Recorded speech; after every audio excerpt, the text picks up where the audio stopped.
तो क्या हुआ था उस रोज जब दिल्ली में बैठे अमित शाह ने कलकत्ता में बाबूलाल का पता लगवाया और एक संदेश वाहक के जरिए मरांडी को अपना एक प्रस्ताव भिजवाया। और क्या था अमित शाह के द्वारा बाबूलाल को भेजे गए उस प्रस्ताव में, जिस प्रस्ताव को देखते ही बाबूलाल ने भाजपा के तत्कालीन राष्ट्रीय अध्यक्ष अमित शाह और भारत के सबसे ताकतवर व्यक्ति प्रधानमंत्री मोदी तक को अपने जवाब में सीधे ना कह दिया था। बाबूलाल के भाजपा ज्वाइन करने से 6 बरस पहले अमित शाह और मोदी के बीच बाबूलाल को लेकर अंदर खाने में क्या खिचड़ी पक रही थी, जिसके पीछे की हर सियासत को रांची में बैठे बाबूलाल मौन होकर भी सब कुछ बखूबी समझ रहे थे। और आखिर में भाजपा के प्रसिद्ध रणनीतिकार अमित शाह के विश्वसनीय सूत्र ओम माथुर कौन थे, जिसे शाह ने बाबूलाल को भाजपा ज्वाइन करवाने का टास्क सौंपा था। दिल्ली से लेकर रांची तक उन दोनों आहट थी कि मोदी और शाह बाबूलाल को लेकर कुछ बड़ा प्लान कर रहे हैं। प्लानिंग सफल हुई और स्वभाव से बेहद अड़ियल और जिद्दी किस्म के नेता माने जाने वाले बाबूलाल अपने ही पार्टी का विलय कर शाह की अगुवाई में भाजपा ज्वाइन करने को राजी हो गए। 14 बरस भाजपा से दूर रहे बाबूलाल को दोबारा भाजपा ज्वाइन कराने में अमित शाह को 6 बरस लग गए। करीब 6 साल तक अमित शाह ने एक सोची समझी रणनीति के तहत बाबूलाल को दोबारा उसी पार्टी में लाकर खड़ा कर दिया, जिस पार्टी से बाबूलाल के राजनीतिक सफर का आगाज झामुमो के शिबू सोरेन जैसे कद्दावर नेता को हराकर हुआ था। आज मोदी और शाह के भरोसे का नतीजा है कि बाबूलाल को झारखंड प्रदेश भाजपा का कमान और कमांड दोनों ही मिला है। पर 14 बरस बाद बाबूलाल के भाजपा ज्वाइन करने की कहानी कई पड़ावों से होकर गुजरती है। वो असल कहानी क्या है, जिसके मुख्य किरदार मरांडी और शाह दोनों हैं? आइए जानते हैं आज की राजनीतिक कहानी में। पर बाबूलाल के भाजपा ज्वाइन करने की कहानी जानने से पहले यह जानना भी बेहद अहम है कि आखिर बाबूलाल ने साल 2006 में भाजपा छोड़ी ही क्यों थी। असल में 15 नवंबर साल 2000 को झारखंड का गठन हुआ था।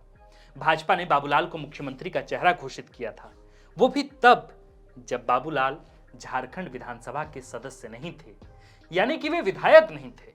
बाबूलाल को मुख्यमंत्री बनाने के पीछे की सबसे बड़ी वजहों में सबसे बड़ी वजह एक यह थी कि झामुमो की परंपरागत दुमका लोकसभा सीट से शिबू सोरेन को हराकर बाबूलाल ने ही भाजपा का वहां साम्राज्य स्थापित किया था। दुमका लोकसभा सीट पर भाजपा का आज जो भी वहां जनाधार है, उसका बीजारोपण करने वाले खुद बाबूलाल ही हैं। नए नवेले राज्य झारखंड में करिया मुंडा को कंपटीशन से बाहर कर बाबूलाल ही झारखंड के प्रथम मुख्यमंत्री बनने में सफल रहे। करीब करीब 2 सालों तक उनका कार्यकाल चलता रहा। बाबूलाल ने इसी दौरान 1932 खतियान के आधार पर डोमिसाइल नीति बनाई थी, जिसका पूरे झारखंड में बड़े पैमाने पर विरोध हुआ। जगह जगह दंगे भड़क गए। झारखंड के ज्यादातर प्रभावी नेता भी बाबूलाल के खिलाफ हो लिए। डोमिसाइल नीति के बाद झारखंड में जो हालात बन रहे थे, उसे संभाल पाना खुद बाबूलाल और भाजपा के वश में नहीं था। भाजपा ने फैसला किया कि बाबूलाल के कैबिनेट में ही शामिल अर्जुन मुंडा को बाबूलाल की जगह मुख्यमंत्री बनाया जाए। यह राजनीतिक फैसला बाबूलाल के आत्मसम्मान पर आघात करने जैसा साबित हुआ। भाजपा आलाकमान के फैसले के आगे बाबूलाल को झुकना पड़ा। 18 मार्च साल 2003 जब बाबूलाल के इस्तीफे के बाद अर्जुन मुंडा झारखंड के दूसरे मुख्यमंत्री बने। यह उन दिनों की बात है जब नया नवेला राज्य झारखंड आने वाले कुछ एक दिनों के अंदर ही राजनीतिक प्रयोगों का प्रयोगशाला साबित होने वाला था। पर अर्जुन मुंडा की मुख्यमंत्री बनने के बाद से ही बाबूलाल मरांडी भाजपा और अर्जुन मुंडा सरकार के खिलाफ विरोध का स्वर अपनाने लगे थे, वो भी भाजपा में रहते हुए। 17 मई 2006 की बात है जब बाबूलाल अपने गृह नगर गिरिडीह में 24 घंटे के उपवास पर अर्जुन मुंडा सरकार के खिलाफ ही बैठ गए थे। तत्कालीन स्थिति यह थी कि बाबूलाल को मनाने के लिए चिंतित भाजपा ने अपने मंझे हुए नेता संजय जोशी को बाबूलाल के पास भेजा। बाबूलाल को मनाने के लिए दिल्ली में आडवाणी से लेकर रांची में अर्जुन मुंडा और तत्कालीन भाजपा प्रदेश अध्यक्ष यदुनाथ पांडे तक हाथ पैर मार रहे थे, लेकिन बदले में विद्रोही बाबूलाल ने कहा कि पार्टी सिर्फ मुझे ही नहीं बल्कि कार्यकर्ताओं को भी नजरअंदाज कर रही है।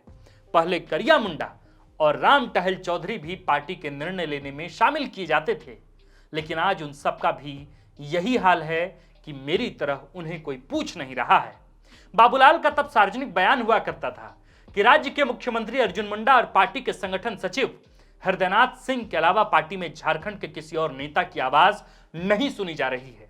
साथ ही तब बाबूलाल ने यह भी कहा था कि उन्हें झारखंड भाजपा प्रदेश अध्यक्ष यदुनाथ पांडे से कोई व्यक्तिगत बैर नहीं है, पर पार्टी चंद नेताओं की जागीर नहीं है।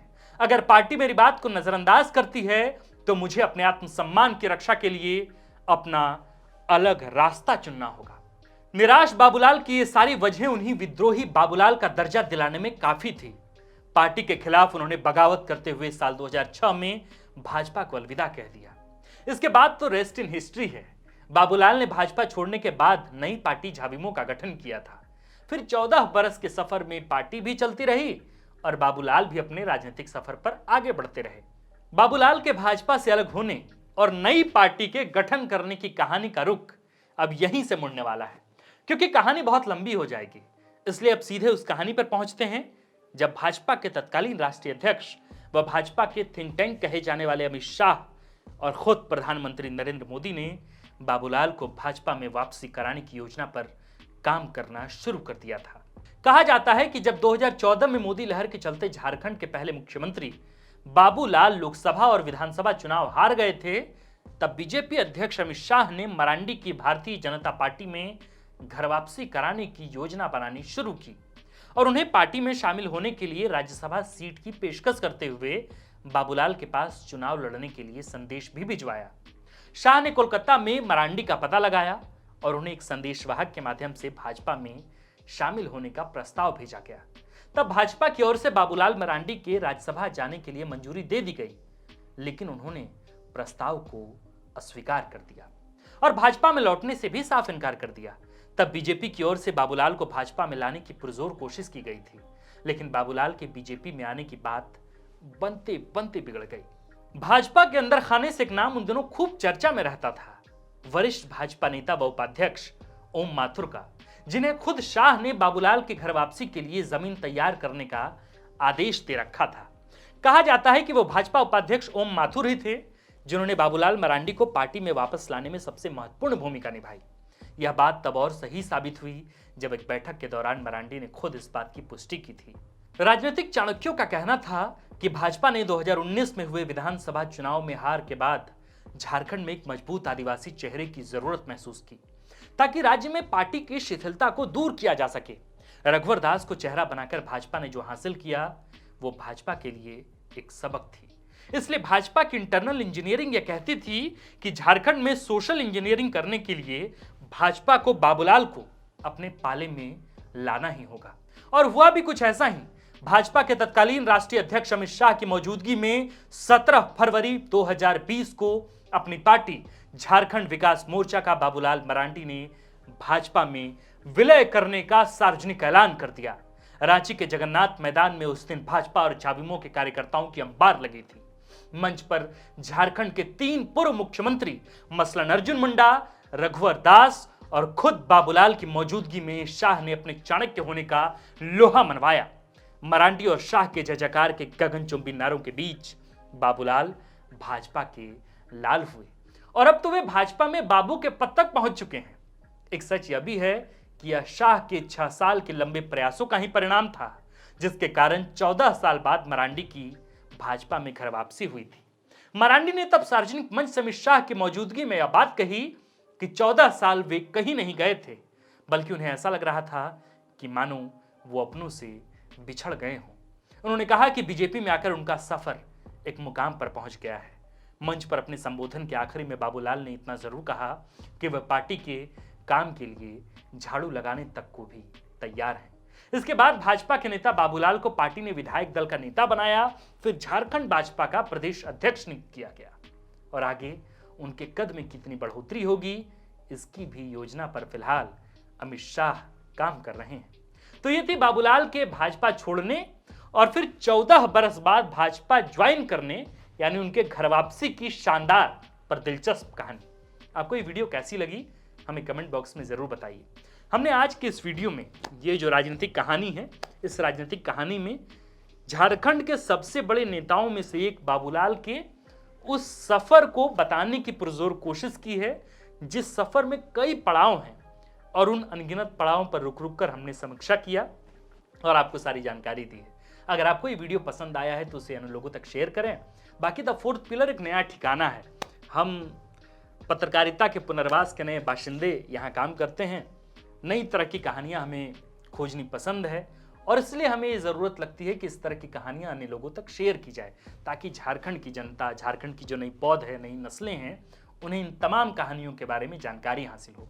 इसलिए बेहद ज़रूरी है कि अगर आप इन कहानियों को जानना चाहते हैं तो द फोर्थ पिलर के फेसबुक, यूट्यूब, इंस्टाग्राम और ट्विटर के पन्ने को लाइक, शेयर और सब्सक्राइब करते रहें।